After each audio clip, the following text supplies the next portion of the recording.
All right, so today we're going to be looking into some stuff about Mahatma Gandhi. Yeah. And this is going to be, I think, a pretty interesting deep dive because, Gandhi's obviously a very, very famous person. Oh, yeah. But as we were kind of going through the sources you sent, it's clear that there's a lot more to his story than, Then meets the eye. yeah, than meets the eye. Right. And so we're going to be looking at a couple different sources today. Right. We have a Sangam Talks YouTube video, and then we have several articles. Yep. Um, and some of these articles I think we should mention up front are very critical of Gandhi. Yes, very much so. But we are going to try to approach this with a very neutral perspective. Absolutely. We are not here to endorse the viewpoints in any of these articles. I agree. But we do want to just get all the information out on the table. I think that's important. Yeah, so that we can try to understand this, this historical figure in the fullest way possible. Yeah, and I think one of the interesting things is, it's not just about understanding Gandhi as a person, Right. but it's also about understanding the context in which he lived. Right. And the impact that his actions had on Indian society and, the world in general. Yeah, and I think, we're focusing specifically on, his stances on Hindu-Muslim relations. Right. And India's fight for independence from the British. Yep. So I guess let's just jump right in. Yes, sir. I think a good place to start is with the Khilafat movement. Okay. And this was a movement in the early 1920s to restore the Ottoman Caliphate. Right. So after World War I, the Ottoman Empire collapses, Mm-hmm. and there's this movement to try and restore the Caliphate, which is, the religious and political leadership of the Islamic world. Right. And so why would Gandhi, who was focused on, India's independence, Right. be concerned with, Something that was happening, thousands of miles away. seemingly something that was unrelated?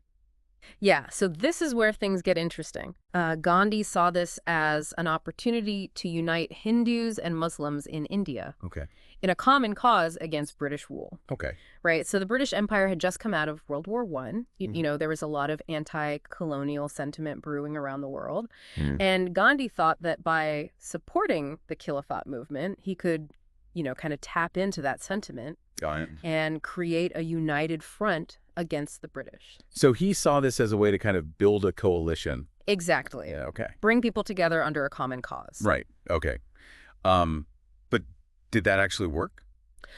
Well, the consequences were mixed. Okay. On the one hand, the movement did gain a lot of support among Indian Muslims, Okay. and it did put pressure on the British government. Okay. But on the other hand, it also fueled religious fervor and tensions, which eventually led to the Moplah Rebellion of 1921. And that is something that we've come across in several of these sources. Yeah. That was a very dark period. It was a very violent uprising Yeah. in the Malabar region of India. And it seems like the violence was really targeted towards the Hindu population. Yeah, it was primarily directed at Hindus. And we're talking about like some really horrific stuff. Yeah, I mean, the sources we've looked at describe massacres, forced conversions, the desecration of temples. Really terrible violence against Yeah, women. it was really a brutal period. And, one person who really didn't hold back in describing this was Ambedkar, Right. who, of course, was, a key figure in shaping modern India. Absolutely. He was a towering figure. He actually went so far as to call it jihad and to compare it to some of the worst, religious violence in history. Yeah, he was very, very critical of what happened during the Moplah Rebellion. And he wasn't alone, it seems like. Even some Muslim leaders at the time, like Maulana Hazrat Mohani, Right. also kind of, justified the violence as a form of jihad. Yeah, there were some who saw it as a legitimate struggle against those who were seen as oppressors or collaborators with the British. So we have this situation where, there's this violence being perpetrated against Hindus. Right. And then you have Gandhi, who's the champion of nonviolence. Right. Right in the middle of it. Right. Right. So how did he respond to this? Yeah, that's a really important question. Yeah. And his response is one of the most controversial aspects of his legacy. Okay. So instead of outright condemning the violence, Okay. he actually kind of tried to rationalize it. Okay. He urged Hindus to understand what he called Moplah fanaticism. Okay. He placed a lot of the blame on the British for exploiting the situation and for, kind of inciting Hindus against Muslims. Yep. And he even went so far as to encourage Hindus to accept death rather than forced conversion, Yeah. which is, very different from his usual message of turning the other cheek. Yeah, that's a far cry from Right. Just nonviolence at all costs. It raises questions about whether Gandhi was truly committed to nonviolence as a universal principle, or whether it was more of a tactic that he applied selectively. Yeah, and that kind of leads us to the next point, which is, how Gandhi's nonviolence really played out against the British. Right. Because some of these sources argue that his approach actually benefited the British more than it did India's fight for independence. Right, and that's a very controversial argument, obviously. Yeah. But it's one that's been put forward by a number of Gandhi's critics. Okay, so how would that be? How would nonviolence help the British? Well, the argument is that by advocating for nonviolence, Gandhi was essentially pacifying the Indian population and preventing them from posing a serious threat to British rule. Okay. And they give specific examples of this. Right. Right. So, for example, they point to the non-cooperation movement in 1922. Oh, yeah. Which Gandhi abruptly withdrew. Right after the Chara incident. Exactly. Where protesters turned violent. Right. Yeah, I remember that from history class. And the explanation was always that, Gandhi being so dedicated to nonviolence couldn't continue a movement that had turned violent. Right. Even if it wasn't his intention. Right. And that's the official narrative. Right. But the critics argue that the movement was actually gaining a lot of momentum at that point. Okay. And that by calling it off, Gandhi basically neutralized a threat to British control. So whether it was intentional or not. Right. It ended up helping the British. It's a debate about whether he was trying to protect the British or whether he was just staying true to his principles. Right. Yeah, it's a tough one to figure out. Yeah. Are there other instances where his actions are kind of seen in this light? Yeah, so another example is his do or die slogan. Okay. During the Quit India movement of 1942. Oh, right. Which sounds like a call to action. It does, yeah. But critics argue that it was actually very vague. Okay. And that it led to a lot of violence. Okay. Which Gandhi then condemned. Okay, so he's kind of creating this, right. push and pull. Yeah, he's sending mixed messages. Yeah. And the critics argue that this created confusion. Right. And that it ultimately discouraged more active forms of resistance. So it's like he's almost giving the British a way out. Right. Condemning the violence that he himself might have inspired. Right, so it's a very complex and controversial issue. Right, yeah, and there's also the example of Baba Ram Chandra, right, who was a prominent farmer leader. Yeah, he was a very popular figure and among the peasantry. And he posed a potential problem for the British. He was seen as a threat. Yeah, and Gandhi is alleged to have played a role in his arrest. Right. In order to kind of prevent unrest. Right. And to protect British interests. Right. And again, this is a very controversial claim. Right. But it's one that's based on, some historical evidence. Right. And it's something that Gandhi's critics often point to.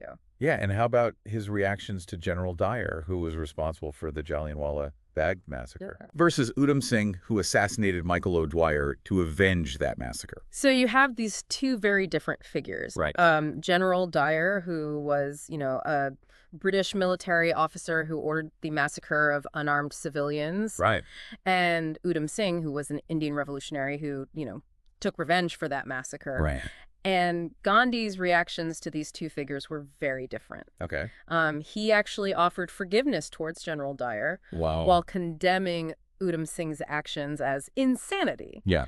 And so, again, this raises questions about, his consistency. Yeah, his consistency and his motivations. Right. And then there's also the silence surrounding the death of Jatin Das. Okay. Who was a freedom fighter who died after a hunger strike in prison. Right. And Gandhi's lack of response to this event is seen by some as a disregard for those who challenged the British through more direct action, particularly when it involved violence. Right. So all of these instances kind of fuel this argument that Gandhi's version of nonviolence actually served to maintain British control rather than to achieve true Indian independence. Okay, so that's a pretty... It's a very serious accusation. Yeah, very serious accusation. And one that, obviously needs to be examined carefully. Yeah. But it's definitely a perspective that's out there. Okay, so let's move on to another area that's kind of sensitive, and that's his relationship with Hindu-Muslim relations. Right.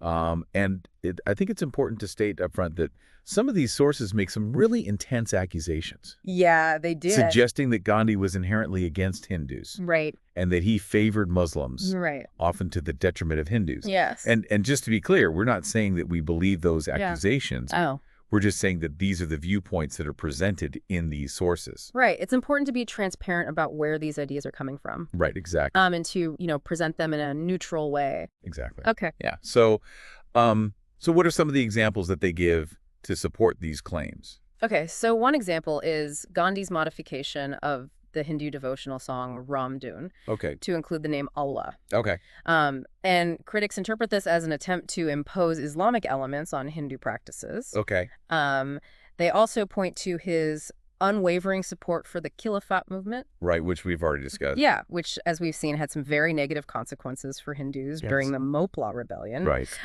They also cite an alleged letter that Gandhi wrote to the Emir of Afghanistan asking for his intervention to establish Muslim rule in India. Wow. Now, the authenticity of this letter is disputed. Okay. But if it is authentic, it would obviously be a very serious challenge to the idea of Gandhi as a unifying figure. Right, yeah. They also criticize his silence on the activities of Aligarh Muslim University, which was seen by some as a center for anti-Hindu sentiment and the Pakistan movement. They point to his downplaying of Hindu and Sikh resistance to Islamic invaders throughout history. Okay. And they also highlight his efforts to disarm Hindus through his nonviolence teachings. Okay. Arguing that this left Hindus vulnerable to aggression. Okay. And finally, they contrast his frequent praise for Islam and the Prophet Muhammad with what they see as a more critical view of Hindu scriptures and epics. Okay, so it sounds like there's a pattern there. Yeah, it seems like they're arguing that he had a double standard. Right. When it came to different religious groups. Right, yeah, and again, these are very sensitive accusations. Absolutely. And they could be biased interpretation. It could be. And it's important to keep that in mind. But they are part of the historical dialogue about Gandhi. Yes. And I think understanding them is crucial for forming a complete picture of his legacy. Absolutely. I agree. So we've looked at, kind of some of the criticisms from afar. Right. But what about the people who were actually alive during that time? Yeah. And who actually knew Gandhi? What did they have to say about him? Well, as we've seen, Ambedkar was a very strong critic of Gandhi. Right. Both personally and politically. Right. He called Gandhi's politics dishonest. Wow. He accused him of using cunning and shrewdness to gain power. Okay. He claimed that Gandhi had betrayed promises that he had made to Dalits. Okay. Who were the so-called depressed classes. Right. And he even rejected the title of Mahatma for Gandhi. Wow. Arguing that his actions were often driven by self-interest and a desire for power. And that's coming from someone who himself played a vital role in building independent India. Absolutely. He was a towering figure in Indian history. And he wasn't the only one, right? Yeah. There were other figures like Savarkar, who actually wrote a novel called Moplah, detailing the horrors of the rebellion. All right. And he also had some very strong criticisms of Gandhi.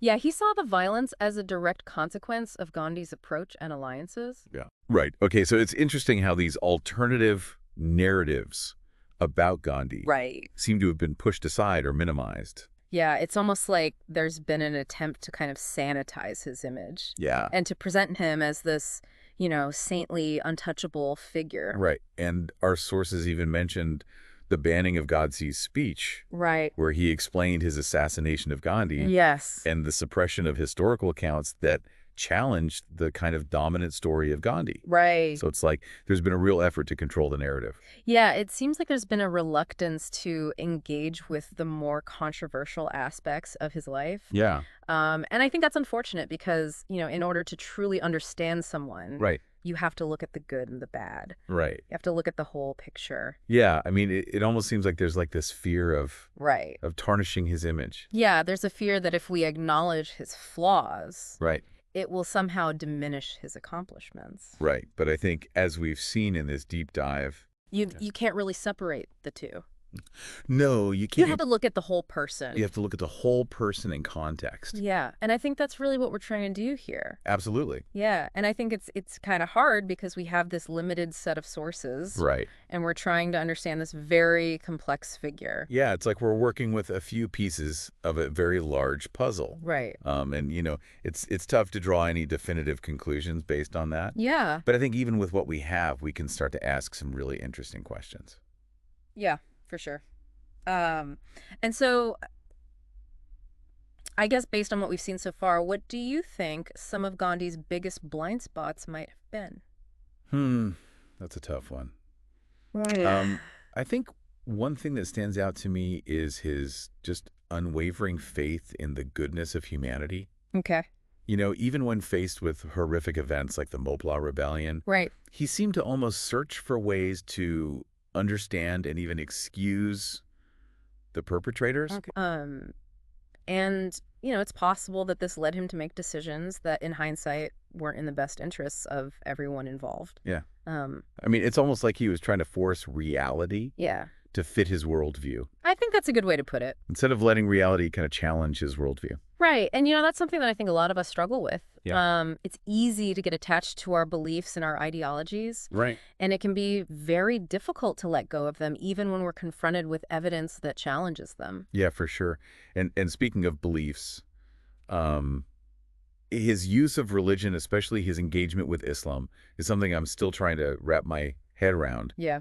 Was he genuinely trying to bridge the gap between Hindus and Muslims? Right. Or was he, as some of these sources suggest, Right. using religion as a political tool? Yeah, it's tough to say for sure. I mean, his support for the Khilafat movement could be interpreted as a sincere effort to build solidarity with Indian Muslims. Yeah. But then you have the disastrous consequences of that movement, Right. particularly for Hindus, which raises questions about his judgment.